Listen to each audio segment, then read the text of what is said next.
I'm Mateo, 35 male. For the last 10 years, my life has been a blueprint, every line drawn with precision and purpose. As an architectural drafter, I find comfort in structure, in plans that lead to a predictable and solid result. My life with my wife, Isabella, was supposed to be my masterpiece, a home built on a foundation of shared dreams and mutual trust. We lived in a modest apartment in the city, saving every spare dollar for a future we had designed together, a future that was just about to be realized. But in the span of a single week, I learned that the foundation I had so carefully built was nothing but sand, and a hurricane of lies was about to wash it all away. I was about to discover that while I was drafting plans for our home, my wife was drafting an exit strategy funded by everything we had ever worked for. Before this story unfolds, I'd love to connect with you. Please let me know in the comments where you're watching from and what time it is in your corner of the world. It's amazing to see how far these stories can travel. Our life wasn't glamorous, but it was ours, and it was meticulously planned. Every Friday night for the past 7 years had been our Finance Friday. While our friends were out at bars or fancy dinners, Isabella and I would be at our small dining table, hunched over a laptop. We'd update spreadsheets, allocate funds, and watch the number in our joint savings account slowly, beautifully climb. It was a ritual, a testament to our shared discipline. That account wasn't just a number. It was the physical manifestation of our future. It was the down payment on a plot of land just outside the city, the funding for the materials to build our dream home, and the security blanket that allowed us to sleep soundly at night. The dream was so real I could almost feel the cool granite of the kitchen countertops and smell the fresh lumber of the frame. I had already spent hundreds of hours on the blueprints, a 3-bedroom modern farmhouse with a wraparound porch and a large studio for me. Isabella had picked out the color palettes, the type of flooring, and the style of the garden she wanted to plant. We were a team, architects of our own destiny. Our goal was to have $150,000 saved. It was an ambitious number, but we were methodical. I took on freelance drafting work on weekends, and Isabella, an event planner, was known for her hustle, often working long hours to secure bonuses. Or so I thought. We were so close. The account had just tipped over $148,000. We de-planned a small celebration for when it hit the final milestone, just a simple dinner at home with a nice bottle of wine. It felt like we were on the verge of finally breaking ground on the life we had sacrificed so much for. Looking back, the signs of cracks in the foundation were there, but I was too focused on the finished structure to notice them. Isabella had become more distant in the last few months.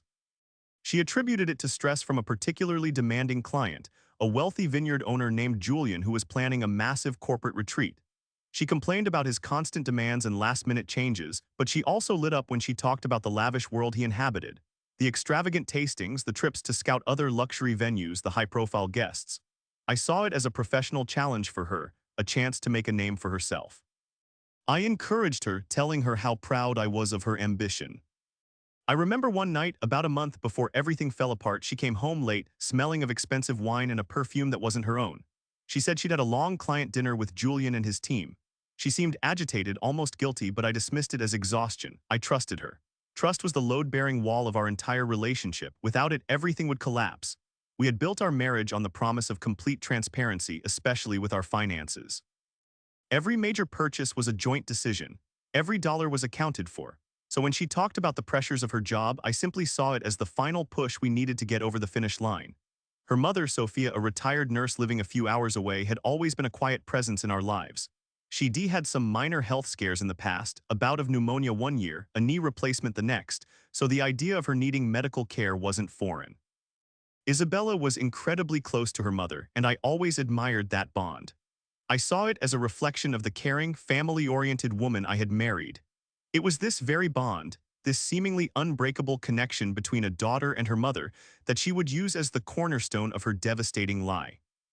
The week before the call, everything felt perfect. We had just submitted a preliminary offer on the plot of land we wanted, and it had been accepted. All we needed to do was finalize the financing and sign the papers. The future was no longer a blueprint, it was tangible, within reach.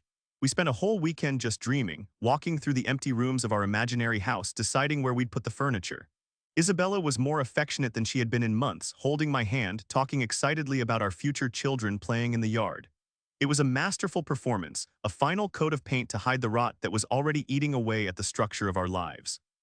She was setting the stage, making sure I was fully invested, completely blind, and perfectly vulnerable. She needed me to be the loving, trusting husband. Her plan depended on it. And I played my part to perfection, completely unaware that I wasn't her partner in a shared dream but the sole financier of her secret one. The call came on a Tuesday morning. I was at my desk, finalizing a set of drawings for a commercial building when my phone buzzed with Isabella's picture on the screen. It was unusual for her to call me during work hours unless it was important. I smiled, assuming she was calling with some good news about the land purchase. I couldn't have been more wrong. The moment I answered, I knew something was terribly wrong. It wasn't her usual cheerful, "Hey, you," that greeted me. It was a choked sob, a voice thick with panic and fear. "Mateo," she cried, her words fragmented. "It's Mom, it's really bad." My heart dropped. I immediately pictured Sophia in a hospital bed, wires and tubes everywhere. "What happened? Is she okay?" I asked, my own voice tight with anxiety. "She collapsed this morning," Isabella explained, the story pouring out in a torrent of rehearsed desperation. "They did some tests at her local hospital. It's a rare vascular condition, something to do with an artery in her brain. They said she needs emergency surgery or she could die." The words hung in the air, heavy and terrifying. I felt a wave of nausea.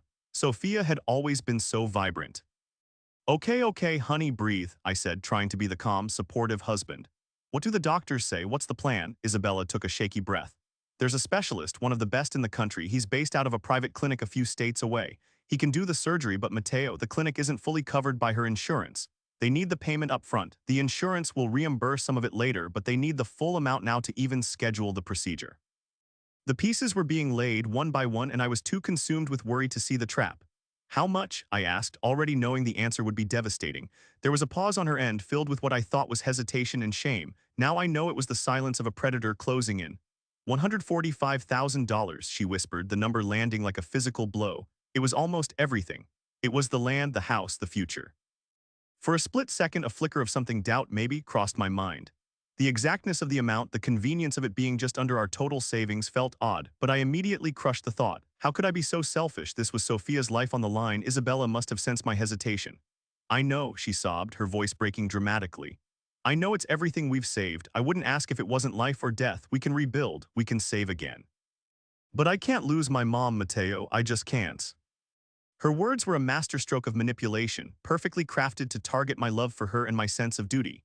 Of course, she was right. Money was just money. Family was everything. "Don't even think about it like that," I said firmly, my resolve hardening. "It's not your money or my money, it's our money, and your mom is my family. We'll do it. Of course, we'll do it." I could hear the relief in her voice, a genuine sound that now makes my skin crawl. We agreed that she would handle the transfer. She had all the account details. I was in the middle of a critical project at work and couldn't leave. "I'll drive down there now," she said. "I need to be with her. The surgery is scheduled for Thursday. I'll keep you updated." Before we hung up, I told her I loved her and that we would get through this together. She said she loved me too. It was the last time she would say those words to me with any semblance of meaning. I spent the rest of the day in a fog of anxiety. I called my boss and told him about the family emergency, explaining that I might be distracted for the next few days. He was incredibly understanding. I tried to focus on my work, but my mind kept drifting to Sophia, to Isabella driving frantically to be by her mother's side. That evening, I got a text from Isabella. "Transfer made. They've confirmed the surgery. I'm at the hospital with her now. She's scared but strong. Thank you, Mateo. You saved her life." I felt a profound sense of relief mingled with the hollow feeling of our empty savings account, but I had done the right thing. I had protected our family. I slept alone in our bed that night, the space beside me feeling colder and larger than ever. I was proud of us, proud of the man I was, a man who would sacrifice his dreams for the people he loved. I had no idea that I hadn't saved a life. I had just single-handedly financed my own betrayal. The first few days after Isabella left were a blur of worry and hollow reassurance. Her texts were short and sporadic, which I attributed to the stress of being at a hospital. "Surgery went well, she's in recovery. Long day, so tired. Doctors are optimistic." Each message was a small comfort, but they were also frustratingly vague. When I tried to call, she'd often let it go to voicemail, texting back minutes later, "Can't talk, in with the doctor, we'll call later." She never did. I tried to be patient. I told myself she was consumed with caring for her mother, that her entire world had narrowed to the four walls of a hospital room. I sent her encouraging messages, telling her to be strong and that I was thinking of them both. Meanwhile, my own world was starting to feel the pressure. The first domino fell on Friday, just 3 days after she'd drained our account. An email notification popped up. "Your mortgage payment is scheduled for automatic withdrawal in 24 hours. My blood ran cold. I had completely forgotten. The mortgage payment came from our checking account, which we always kept lean, transferring just enough to cover monthly bills. The bulk of our money, the money that was now gone, was in the savings account it was linked to for overdraft protection. The protection was now gone. I quickly logged into our bank account praying I was wrong. The numbers on the screen confirmed my fears. Checking account balance, $357.14. Mortgage payment, $2,250. A knot of panic tightened in my chest. I immediately texted Isabella, "Hey, the mortgage is due tomorrow and the checking account is empty. We need to figure this out." Her reply took almost an hour. "OMG, I completely forgot. I'm so sorry. Can you call and ask for a deferment? I can't deal with this right now." I stared at the message, a flicker of anger cutting through my anxiety. She couldn't deal with this, but I pushed it down. Her mother just had major brain surgery. I had to be the responsible one. I spent the next hour on the phone with our mortgage company navigating a labyrinth of automated menus and hold music until I finally reached a human being. I explained the situation, a family medical emergency, and begged for an extension. After much negotiation, they agreed to a 1-week delay but with a hefty late fee. It was humiliating. I then had to do the same for the car payment and a utility bill. Each call was a fresh wave of shame. I was 35 years old, a professional with a good job, and I was begging for extensions like a college kid who had partied away his rent money. The hollowness in my gut deepened. This wasn't the future we had planned. By Sunday, it was pouring rain, a miserable gray day that matched my mood. I hadn't heard from Isabella at all, and my worry was curdling into a strange mix of resentment and fear. I needed to run to the grocery store, and my car was low on gas. Isabella's car, a newer SUV, was parked in my spot with a full tank. I grabbed her keys from the hook by the door. As I ran through the downpour to the car, my hands were slick with rain. I fumbled with the keys and they slipped from my grasp, clattering onto the asphalt and sliding under the passenger seat. Annoyed, I crouched down, the cold rain soaking through the back of my shirt, and reached under the seat. My fingers brushed against dirt, an old pen, and then a piece of paper. It was thick and glossy like a formal receipt. I pulled it out. My first thought was that it was a gas receipt, but it wasn't. The logo at the top was for the Serenity Cove Resort and Spa. My brow furrowed in confusion. I'd never heard of it. I scanned the details and the knot in my stomach returned, tighter than ever. The date on the receipt was from 2 days prior, Friday, the day I was on the phone begging to delay our mortgage. The charges were staggering. Couples deep tissue massage, $550. Private beachfront dinner for two, $420. Champagne and caviar package, $300. My mind couldn't process it. This had to be a mistake. Maybe it was from a long time ago and the date was just wrong, but the paper was crisp, not faded or worn. My eyes darted to the bottom of the receipt looking for a name, and there it was, printed clearly next to the room number. Guest Isabella Rossi. My name is Matteo Ornelas. Rossi was her maiden name. Why would she use that? My hands began to shake. I frantically Googled the Serenity Cove Resort and Spa. The search results loaded, showing images of a breathtaking luxury resort in a picturesque coastal town. A town that was over 500 miles away from where her mother, Sophia, lived. It was in the opposite direction. A cold, terrifying clarity began to wash over me, chasing away the fog of worry and denial. This wasn't a receipt from a hospital gift shop. This wasn't a mistake. This was a bill from a paradise I had paid for but never visited. As the rain hammered down on the roof of the car, I sat there, clutching a crumpled piece of paper that had just revealed the ruins of my entire life. For a long time, I just sat in the car, the engine off, the only sound the rhythmic drumming of the rain. My mind was a whirlwind of denial and sickening realization. I reread the receipt a dozen times, hoping the words would somehow change. Maybe it was a fraudulent charge, maybe her wallet had been stolen. I desperately tried to construct an alternate reality, any reality other than the one staring me in the face. But the details were too specific, too damning. The use of her maiden name felt intentional, secretive. This wasn't an accident. I felt a surge of adrenaline and a desperate need for answers. My first instinct was to call her, to scream at her, to demand an explanation. But then a different thought, a colder and more rational one, took hold. What if she just lied more? If she was capable of a deception this massive, she was capable of talking her way out of it, of twisting the narrative until I was the one who seemed crazy. I needed more than just one receipt. I needed the whole truth. My best friend David is a lawyer, not a divorce lawyer. He works in corporate law, but he's the most logical and level-headed person I know. My hands were still trembling as I called him.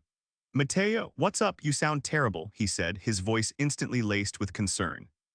I couldn't bring myself to say the words out loud at first. It felt like admitting defeat. I just stammered, "I think Isabella is lying to me about her mom, about everything." I took a deep breath and laid it all out for him, the frantic call, the $145,000 transfer, the vague texts, the overdue bills, and finally the receipt from the luxury resort. David was silent for a moment after I finished, letting the weight of it all sink in. When he spoke, his voice was calm but firm. Okay, Mateo, do not confront her, do not text her, do not call her, do not let her know that you suspect anything. You have one piece of evidence, we need the whole puzzle, you need to become an investigator. His advice cut through my emotional turmoil and gave me a sense of purpose. He was right. Acting on pure rage would get me nowhere. I needed facts. Indisputable, concrete proof. I went back inside, my mind racing. Where would she hide the evidence? Isabella was smart, but she could be careless, especially with digital footprints. I started with our shared tablet. I went through her email, but her inbox was clean, too clean. It was then I remembered the trash folder. My heart pounded as I clicked on it, and there it was. An entire narrative of her betrayal laid out in a series of deleted emails. There was a flight confirmation from a budget airline booked 2 weeks ago for one person, Isabella Rossi. The destination was the coastal city where the resort was located. There was the hotel booking confirmation from the Serenity Cove. King Suite with ocean view, guests too. The reservation was for 5 nights, checking in on the Tuesday she was supposed to have driven to her mother's. And then I found the email that made me physically ill. It was an email chain between her and Julian, the vineyard owner. His messages were sickeningly sweet. Can't wait to have you all to myself for a week, my love. Her replies were even worse. Counting down the seconds, I've handled everything on my end. The coast is clear. The final email in the chain was from her to him, sent on the morning she'd called me in a fake panic. It read, "The money is secured. Paradise awaits." The money, our money. My inheritance from my grandfather, my weekend freelance gigs, are sacrificed Friday nights. It wasn't for her mother's life-saving surgery, it was for her 5-star affair. It was the entry fee to a new life she was building with someone else. I felt a cold fury I had never experienced before. It was a deep, chilling rage that burned away all the grief and sadness, leaving behind something hard and sharp. The investigation had one final step. I had to know for sure about Sophia. With a heavy heart, I found her number and dialed, rehearsing a plausible reason for my call. She answered on the second ring, her voice cheerful and warm. "Mateo, what a nice surprise. How are you, dear?" I forced a friendly tone. "I'm good, Sophia, just calling to check in. How have you been feeling?" I held my breath. "Oh, wonderful," she chirped. "The weather has been lovely. I've been out in my garden all week, planting my new rose bushes. My back is a little sore from all the digging, but that's all." To what do I owe the pleasure? Her words were the final nail in the coffin of my marriage. She was fine, she was planting roses. The entire story was a fabricati. On a 5-star lie built on a foundation of my trust and funded with my future. The rage didn't explode, it crystallized. It settled deep in my chest, cold and hard and clear. As an architectural drafter, my job is to take a chaotic collection of ideas and requirements and transform them into a precise, logical, and unassailable plan. Every line has a purpose, every measurement is exact. There is no room for emotion or ambiguity. There is only the structure, the foundation, and the execution. In that moment, staring at the deleted emails on the tablet, I stopped being a heartbroken husband and became the architect of my own liberation. Isabella had created a blueprint for her betrayal, and now I would create a blueprint for her consequences. The first thing I did was call David back and tell him everything. I read the emails to him, my voice steady and devoid of emotion. "It's worse than we thought," he said, his voice grim. "This isn't just infidelity, Mateo, this is fraud. She deliberately deceived you to liquidate a massive joint asset for her own personal use with her affair partner. This is financial dissipation, and judges take it very, very seriously." His words gave my anger a legal framework, a direction. This wasn't just about revenge anymore, it was about justice. We spent the next hour outlining the plan. David gave me a referral to one of the best and most ruthless divorce attorneys in the city, a woman named Eleanor Vance. He told me to call her first thing in the morning. The rest of the plan was a series of precise, calculated steps designed to protect me and expose Isabella. Step 1. Document everything. I spent the rest of Sunday printing every email, every receipt, every bank statement showing the withdrawal. I took screenshots and backed them up to a new, secure cloud account that Isabella had no access to. I created a timeline of events from her first mention of Julian to the text messages she sent me from her hospital vigil. The evidence was overwhelming, a meticulous record of her deceit. Step 2. Sever financial ties. Monday morning, before I even called the lawyer, I went to a different bank and opened a new checking and savings account solely in my name.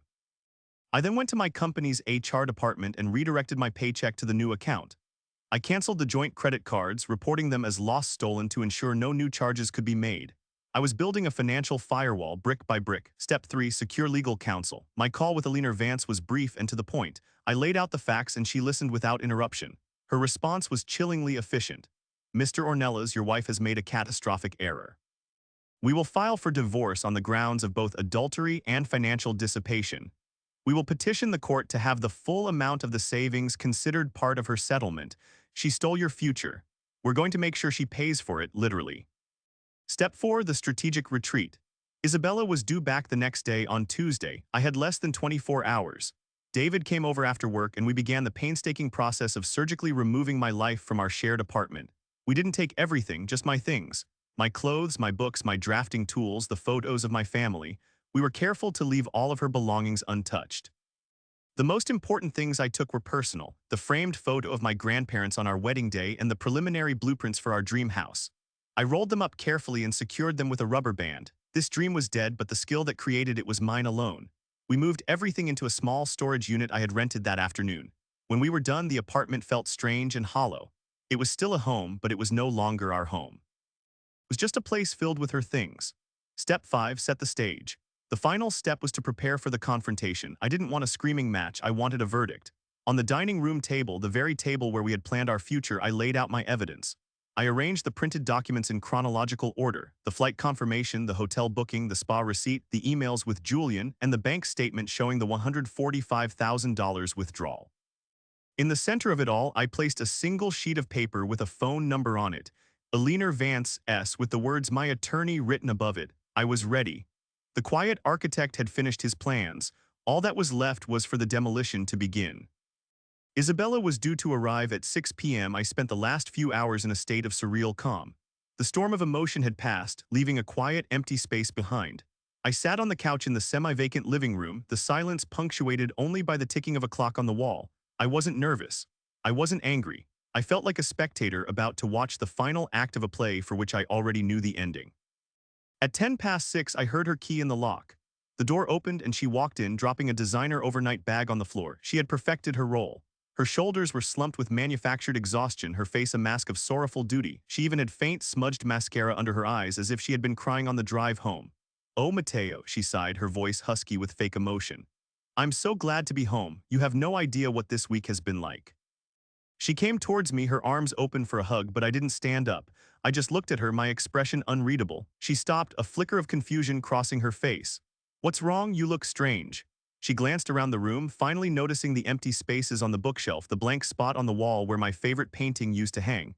"Where's your stuff?" she asked, her voice sharpening.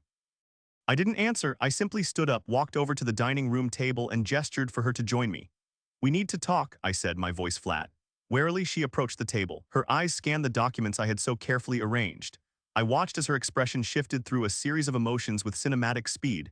First, confusion as she saw the resort logo. Then dawning horror as her eyes landed on the emails with Julian's name on them. Finally, her face hardened into a mask of pure, cornered panic. She looked up at me, her eyes wide. "What is this? Did you go through my things?" "I did," I said, my voice still unnervingly calm. "Let's walk through it together, shall we? Consider it a final financial review." I picked up the first document, the flight confirmation. "This is your flight to the coast, booked 2 weeks ago. You flew out Tuesday morning, right after you called me about the emergency." I moved to the next document. "This is your booking at the Serenity Cove Resort, a 5-night stay in a king suite for 2 guests. She opened her mouth to speak, but I held up a hand. "I'm not finished." I slid the spa receipt across the table. "Here we have a couple's massage and a private beachfront dinner. It must be difficult to find time for that when you're holding a vigil at your mother's hospital bedside." Her face was pale.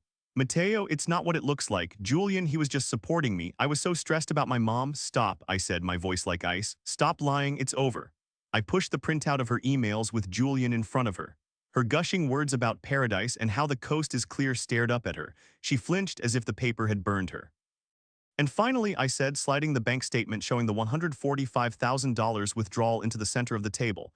"The funding for your little vacation, the money for the house, our future." She finally broke. "You don't understand," she shrieked, her voice rising with hysteria. "I was going to pay it back. Julian was going to help. He loves me. You and I, we've been drifting apart for years. I wasn't happy." "You weren't happy," I repeated, the words tasting like poison. "So you decided to steal $145,000 and invent a story about your mother having brain surgery. That was your solution." "I needed a way out," she sobbed. "I didn't know how to tell you." I let her pathetic excuses hang in the air for a moment, then I delivered the final blow. "By the way, I spoke to your mother yesterday," I said conversationally. "She sounds great. She told me all about the new rose bushes she's been planting." The color drained completely from her face. That was the one lie she thought was untouchable, the checkmate. I picked up the final piece of paper from the table, the one with my lawyer's name and number, and placed it directly in front of her. "You have 30 days to vacate the apartment. Your things will be put in storage if you don't. My lawyer will be in touch with yours. I suggest you get one." She stared at me, her mouth opening and closing like a fish, no sound coming out. The master planner, the brilliant event organizer, had no contingency for this. I walked to the front door, picked up my car keys, and paused with my hand on the knob. "You wanted a way out, Isabella," I said without turning around. "You've got it. I hope it was worth it." Then I walked out and closed the door on our life, leaving her alone in the wreckage she had built. Walking away from the apartment that day felt like stepping out of a collapsed building into the clean, open air. The initial shock had been replaced by a profound, almost peaceful sense of clarity. The life I had been building for a decade was gone, but so was the lie I had been living. The aftermath was exactly as messy and draining as you'd expect, but with a leaner Vance steering the ship, I was a passenger, not the one navigating the storm. Isabella, predictably, tried to fight. Her first move was to hire a lawyer who attempted to paint me as a controlling, emotionally distant husband, claiming she had been driven into Julian's arms. They tried to argue that the savings were a marital asset and she was entitled to half. That argument lasted until a leaner presented the mountain of evidence in the preliminary hearing. The emails detailing the premeditated plan to secure the funds, the recorded phone call with her perfectly healthy mother, and the credit card statements showing the lavish expenditures. Aliner's argument was simple and brutal. This wasn't a spouse taking their share. This was a calculated act of financial fraud against a partner under the guise of a family tragedy. The judge agreed. In the end, there was no lengthy battle. Their position was indefensible. The court ordered that the $145,000 be treated as an advance on Isabella's portion of the marital assets. Since that amount was more than half of everything we owned, the result was simple. She got her clothes, her car, which had a loan I was now free of, and a legal judgment to repay me the remaining balance of over $60,000. She was essentially left with nothing but debt. Julian, the wealthy vineyard owner, vanished from the picture the moment real legal consequences became apparent. As David had predicted, he was interested in a fun, thrilling affair, not in funding his mistress's legal defense or paying back her angry husband. I heard through a mutual acquaintance that he cut off all contact with her the week the divorce papers were served. She had traded a stable future for a 5-star vacation, and when it was time to check out, she was left with the bill. For my part, I embraced the idea of starting from zero. I moved into a small, one-bedroom apartment in a different part of town. It was sparse, but it was mine. There were no ghosts there, no memories of finance Fridays or whispered promises about the future. I sold the plot of land we had the offer on. It was a painful step, like burying a dream, but it was necessary. The money from the sale, combined with what little was left, gave me a small cushion to start over. For months, I just focused on work and healing.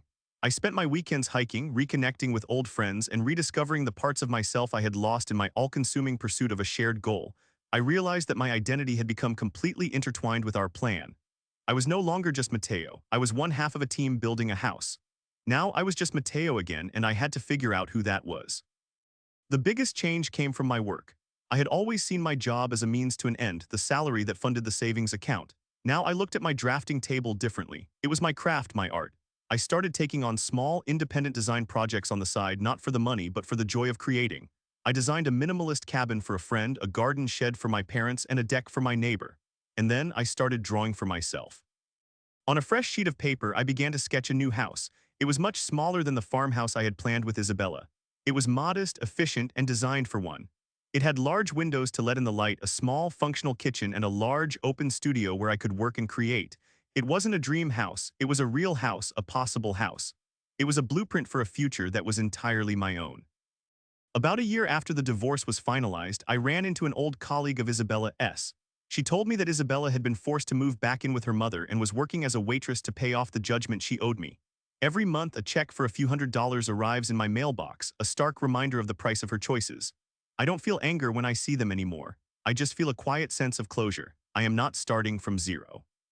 I am starting from a clean slate on a solid foundation of my own making. And this time, I am the sole architect. The future is unwritten, the blueprint is mine to draw, and for the first time in a very long time, I am excited to see what it becomes.